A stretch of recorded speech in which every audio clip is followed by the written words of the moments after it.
Hey there, my name is Megan and welcome back to my channel.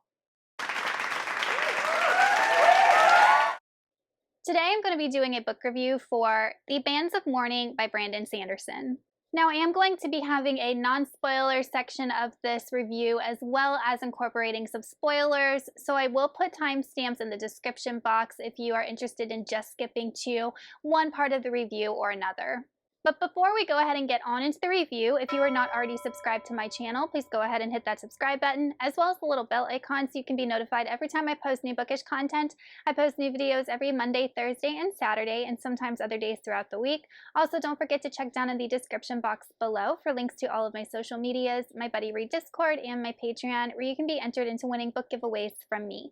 The Bands of Mourning is the third book in the second era Mistborn series, or the sixth book in the total Mistborn series by Brandon Sanderson. The seventh book, The Lost Metal, and the final book in the series is scheduled to be released in November of this year, 2022. In this book, we are following the same cast of characters that we've been following since the Alloy of Law, and that is Waxillium, Wayne, Steris, Marasi, as well as some Kandra thrown in there, such as Milan. And I will say that this cast of characters definitely made this story for me. I thought that the relationship dynamics between all of these characters was excellent. Now, Wax and Wayne have been like a duo since the beginning of the series, and then we got Marasi added in, and finally in this book we get Steris added in as she becomes like a more prominent member of their group. I thought Brandon Sanderson did such a great job with this cast of characters and just their overall growth, and not only individually but like together as essentially a group of heroes. We do see a lot of growth from these characters. Wax at the beginning of the book is definitely struggling with moving past the events that happened in Shadows of Self, and we see Wayne is still struggling with his fear of holding a firearm. And then we have Steris, Marasi's sister, who really doubts herself and how she can contribute to helping Wax and Wayne and Marasi, who have allomantic and ferochemical abilities, where Steris doesn't, how she can help defeat the bad guy, and she is able to bring her own gifts and talents to the group and really becomes a crucial part of helping them beat the bad guy. The theme in this book is definitely being able to move on from things that have happened in your past. Like I said, Wax is still struggling to move on with what happened in the second book, but he does. Then we have Marasi, who's been infatuated with Wax since book one, finally move on or past her feelings for him. We have Wayne, who is scared to hold a firearm and use a firearm. He uses his dueling canes, finally gives in and uses a firearm. And then we have Steris, who breaks out of her mold of being cold and serious to become, more than what she has allowed herself to be. So definitely a big theme of this book is just growing and moving on and developing yourself to be a better version of yourself. So the central plot of this book revolves around the Bands of Mourning. So at the beginning of the book, a Kandra named Vendel tries to get Waxillium to essentially find the Bands of Mourning, and he wants nothing to do with it.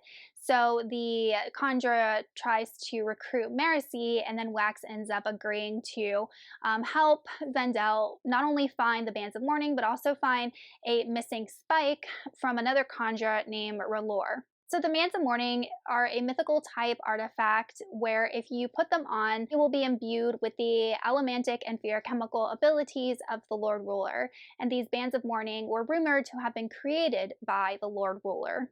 Their adventure to find this artifact takes this group out of Elendel and into New Saren, which is a city like outside beyond the basin. And I think one of the main ways that you can get there is through waterway. And along the journey, we find that the rulers of Elendel, the government of Elendel, is really not being fair to these cities outside.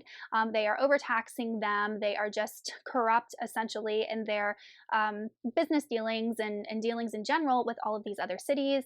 And then we also learn that there are even more cities and more civilizations even further south of Elendel, and we get introduced to a couple of those characters later on in the book. So before I get into the spoiler section, I just want to give my opinion about my enjoyment of this book. So I actually did really like it. I really actually struggled through Shadows of Self, and I think that's because I listened to most of it on audio, and sometimes I disconnect with audio books, but I listened to this one partial on audio audio and then I partially read it, and I think that just contributed a lot to my enjoyment of it. Plus, I thought the story was just way more interesting. There were a lot of elements from the Cosmere that Brandon Sanderson threw in to kind of connect this story and these characters to other events in the Cosmere, as well as foreshadowing what might happen in the fourth book of the series or even other books in the Cosmere. I'm not really sure. And I just really loved how action-packed this book was. I loved the mystery. I loved learning more about areas outside of Elendel, especially New Saren and the other civilization towards the south. And it really expanded on the world. And we also get some interactions between Wax and Harmony, who is a god. And I really love the interactions because Wax is always questioning Harmony and why he allows suffering, and is he omnipotent? And Harmony actually isn't omnipotent. And it's just an interesting I guess, exploration of faith and what it means to put your faith in something that you don't completely understand. So I thought those interactions were interesting. So all in all, a really good installment to this series, and I'm definitely excited for the fourth book. Now, I just wanted to touch on a couple of spoilery things. So we did get an emergence of Hoid in this book. So we all know that Hoid is a world hopper, and he appears in all of Brandon Sanderson's worlds. So there is a scene where Hoid is dressed up as a beggar and he tosses Wax a coin, which is actually a metal mind. And then we also get some kind of tidbits from Brandon Sanderson with regards to the actual origin of the Bands of Mourning. So the actual origin of the Bands of Mourning was not that the Lord Ruler made them, but that the Survivor made them.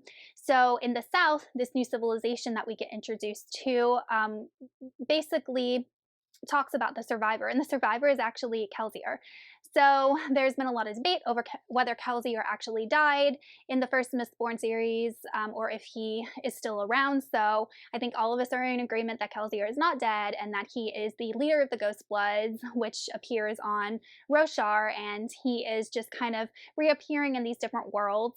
And there is a scene at the end where Wax is like seeing through the eyes of Kelsier. So he is definitely still involved, or had some more involvement in the world of Scadrial.